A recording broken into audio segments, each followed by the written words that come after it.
Dear students and teachers, I am going to explain you the unification of Britain, how it is different from the unification of Germany and the unification of Italy. We will understand it through dates, the places names, the terms, and we will discuss some of the questions. Before going into this, first we will understand the history of Britain very briefly, in short. Britain एक group of island है जहां की Europe mainland से कई जातियां ethnic groups time to time जो है वहां आते थे। सबसे पहले आने वाला एथनिक ग्रुप यहाँ जो था केल्टिक लोग थे, जो कि 700 BC में आए और वहां के आम जनता पर अपने को अपना विजय स्थापित करके वहां शासन करने लगे।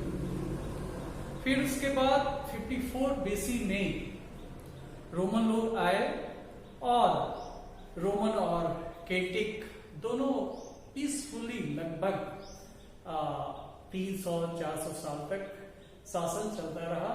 उसके बाद फिर एक ग्रुप आता है एंग्लो सैक्सन, जो जर्मन ट्राइब्स है। कुछ जर्मन ट्राइब्स यहाँ आता है और अपनी सत्ता स्थापित कर देता है। एंगल वर्ड जो है उसी से इंग्लैंड नाम भी पड़ा है। और फिर इसके बाद वाइकिंग्स आते हैं, जो स्कैंडिनेवियन कंट्री जैसे कि नॉर्वे, डेनमार्क वगैरह है, वहां से एक ट्राइब आता है जिसे वाइकिंग कहा जाता है। उसके बाद फिर नॉर्मन्स लोग आते हैं 10th-11th सेंचुरी में, और उसके बाद फ्रांस का डोमिनेंस रहा है ब्रिटेन की सत्ता।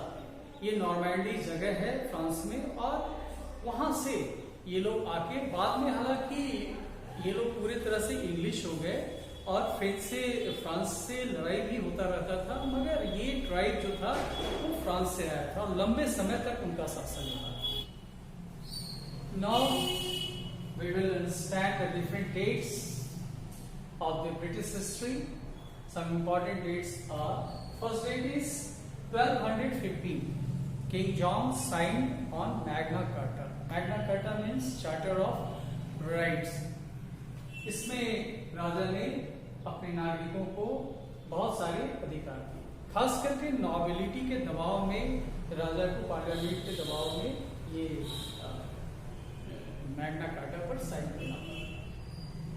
1688 इस डेट को ग्लोरियस रेवोल्यूशन के नाम से जानते हैं। ग्लोरियस रेवोल्यूशन मीन्स कि कॉन्स्टिट्यूशनल मोनार्की में बिना किसी खून खराबे के ब्रिटेन कॉन्स्टिट्यूशनल मोनार्की में बदल गया मोनार्की से। जेम्स II जो एक कैथोलिक किंग था, उसे भागना पड़ा, और विलियम जो कि हॉलैंड का प्रिंस था, जिससे कि मैरी जेम्स की बेटी जो प्रोटेस्टेंट थी शादी की थी, और उन्होंने मिलके और पार्लियामेंट के सुपरमेसी ने ब्रिटेन का शासन चलाने का निर्णय। अब मोनार्क केवल नॉमिनल रह गए। 1707 में स्कॉटलैंड को इंग्लैंड में मिला दिया गया, और इसके बाद से इंग्लैंड अब यूनाइटेड किंगडम बन गया, United kingdom of Britain. Britain के दूसरे आइलैंड स्कॉटलैंड भी इसका हिस्सा हो गया। 1798 में आयरलैंड में विद्रोह होता है, जिसे कुचल दिया जाता है। 1801 में आयरलैंड को ग्रेट ब्रिटेन में यानी कि यूनाइटेड किंगडम में मिला दिया जाता है। 19th सेंचुरी में आते आते तो ब्रिटेन का ताकत, खास करके इंग्लैंड उसको लीड कर रहा था, तो इतना बढ़ चुका था कि क्वीन एलिजाबेथ उस समय की रानी लगभग 1/4 part of the world was under her rule. Now we will understand the places of this chapter. Britain एक आइलैंड है जिसमें कि इंग्लैंड, वेल्स, स्कॉटलैंड, आयरलैंड सब शामिल है। ब्रिटेन का वर्ड का origination Britain Latin Greek word है उससे हुआ है। और अगला नाम है यूनाइटेड किंगडम। इंग्लैंड सबसे प्रमुख इन आइलैंड में था, सबसे मजबूत था किंगडम। और बाद में 1707 में शामिल कर लिया गया स्कॉटलैंड को, वो बच कर गया, तब ये यूनाइटेड किंगडम कहलाया, United kingdom of Britain. England kingdom है जो कि ये नाम इंग्लैंड एंगल एक ट्राइब है जो कि जर्मनी से आया था, उसके नाम पर पड़ा है। इंग्लैंड एंगल वर्ड से इंग्लैंड नाम पड़ा है। ये किंगडम है जो कि सदर्न पार्ट में, ब्रिटिश आइलैंड के सदर्न पार्ट में है। वेल्स भी एक किंगडम है, एथनिक ग्रुप है जो कि ब्रिटेन से वेस्ट के तरफ जो है ये है। स्कॉटलैंड इंग्लैंड से नॉर्थ में है, या ये हाईलैंड एरिया है। यहाँ भी एक हमेशा किंगडम अलग इंग्लैंड से रहा है, कभी मर्ज भी किया, कभी अलग भी हुआ, एक लंबा संघर्ष रहा है आपस में सबका। आयरलैंड एक ब्रिटिश आयरलैंड का हिस्सा है जो कि अलग है, और ये वेस्ट में इंग्लैंड से वेस्ट की तरफ, नॉर्थ वेस्ट की तरफ है। नॉर्दर्न आयरलैंड जब यूनाइटेड किंगडम का फॉर्मेशन हुआ था तो आयरलैंड को भी शामिल किया गया था, मगर 1921 में आयरलैंड फ्री हो गया, तब नॉर्दर्न आयरलैंड आज भी यूनाइटेड किंगडम का हिस्सा है। कुछ टर्म्स है जिसको समझना भी बहुत इंपॉर्टेंट है।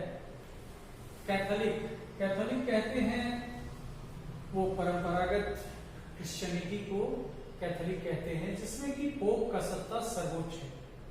प्रोटेस्टेंट 15th सेंचुरी में, 16th सेंचुरी में मार्टिन लूथर किंग के नेतृत्व में कैथोलिक की बहुत सारे चीजों, जो उसका व्यवस्था था, जो रिलीजन था, उसका उन्होंने विरोध किया, और एक नया रिलीजन जो है जो कि मॉडर्निटी पर, मॉडर्न आइडियाज पर, थिंकिंग पर बेस्ड हो, उसको प्रोपगेट किया, जिसको कि प्रोटेस्टेंट कहते हैं। गैलिक लैंग्वेज है जो कि आज भी स्कॉटलैंड के कुछ हिस्से में बोला जाता है, और ये केल्टिक लोग जो थे उनके द्वारा शुरू से इंग्लैंड में बोला जाता था। बाद में जब इंग्लैंड इंग्लिश का प्रभाव बढ़ाना था, यूनिफिकेशन करना था और एक भाषा को थोपना था, तब गैलिक को बोलने पर भी प्रतिबंध लगा। अब कुछ क्वेश्चन है जिसको कि हम लोग देखें। How was the history of nationalism was unlike rest of Europe. Britain में कैसे ये अलग था?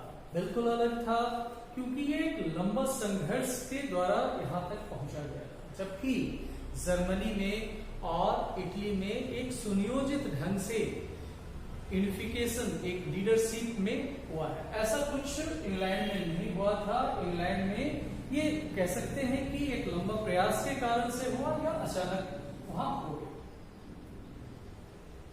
How was Scottish nationalism crushed by England.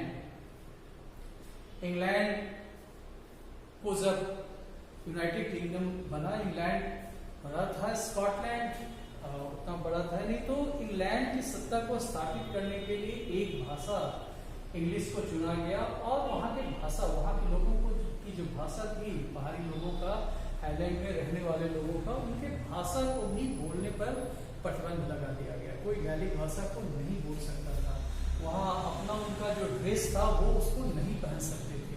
इस तरह से वहाँ के नेशनलिज्म को, उनके आइडेंटिटी को खत्म करके इंग्लिश आइडेंटिटी को इम्पोज किया गया। मैं समझता हूं कि ये चैप्टर बहुत छोटा है, एक हिस्सा है द राइज ऑफ नेशनलिज्म का, आप कुछ समझ गए होंगे, और ब्रिटेन का हिस्ट्री बताने का थोड़ा सा कोशिश किया होगा। शायद आपको कुछ नई बातें जानने होंगे। Thank you very much for your patient hearing.